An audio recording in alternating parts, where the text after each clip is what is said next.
Hello, welcome to week 1 of your science and I will lecture this semester.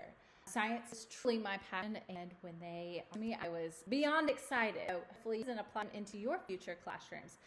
So we are looking at what is inquiry and how do you put that in play. And so we often think teachers at the front of the room and all the students, hopefully, at their desks. Well, I want you to think that, especially science, and you will actually be now the facilitator, and the students will kind of take on that teacher role. So it's a very flipped model, but it helps increase their knowledge, and we'll get into so our slide. First, we're going to talk about the definition, because probably many never heard it. Second, we're looking at benefits, strategy, and formulate application, and I'm using some of this in classroom. This is the definition. So, inquiry learning, or a student by student questions, they're in a curiosity. So you are no longer at, okay, I have to teach this standard and this way I want to do it. Yes, you have to think of, especially for NCT, but you want their curiosity. There is, how will they begin this? And then you will really start to craft your lesson. There comes and inquiry learning. You are putting these questions, probing ways to help them navigate and learn these concepts. So instead of just saying, here is the water cycle, and you go through each step, you're really going to ask them, how does water, and they have to think about, some may actually be able to use academic book, some may not. But they already know through a lot of time talking, and we're constantly talking to each other, or to me, I was asking all these probing questions. And then I would going back to our water cycle question, it'd be like, well, do you think this is where the water stays forever? Or does it travel? Or does it go? So you're asking these questions to try and draw instruction, but not give them because they want to take. And that's where we get into my doctorate. I did look learning inquiry is it helps tremendously with their self-worth, and then ownership of their even realize this stuff through your question. Just thinking, I'm just answering the question. But in actuality, they are having to analyze and put real world concepts with this, and they are understanding it to a different degree. Water cycle is blah, blah, blah. They are actually thinking about it and their experiences and how it applies to the real world. So the benefits are students' self-esteem, and they take their learning. Because you're asking all these questions, the engagement level is skyrockets. Students are no longer just sitting listening to you teach. They are being active participants. They're no longer just sitting there trying to take notes. They are asking each other questions, looking at things. So next we'll look to what does this really apply, some of the strategies. So here's some creating and they're developing a product. Some of this, like, holy moly.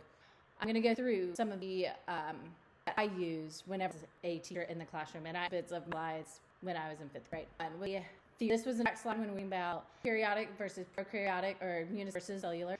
And so I had this picture, and I said, comment about it. And someone I said, come up with your own. What do you have in common? And I would give them a little bit more. Are these living, non-living? So we're talking about biotic versus biotic. This isn't fit. So it's a little bit higher than some of elementary skills, but it's still a concept that they needed for the. So they're doing, well, these have in common. And we went over these, and then giving them more of information. And theories started changing. This is how I cellular, unicellular, abiotic. The next measuring. So I infer animals base teeth. Okay. Why do these teeth look like this? So we're talking about different, or we're carnivore. So we're analyzing these pictures, and they actually am at the end to show their understanding of the different types of consumer. But this is how I started. And this it doesn't go into sort of like, today we're going to talk about consumers. So right off I already hooked them in of like, well, why do they have different shapes? Have them an interest. And then the last way, developing a product. So this is weird, and I have them be an technician.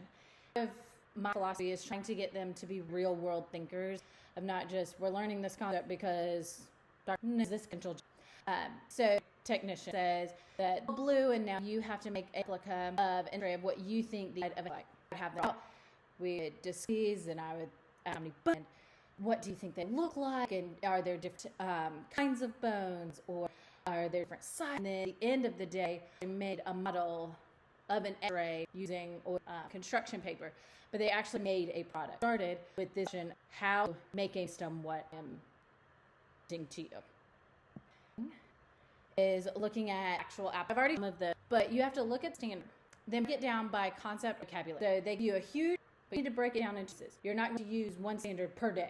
Holy moly, no, that's way too much. Break it down. Some standards could be a week, a month, just depends.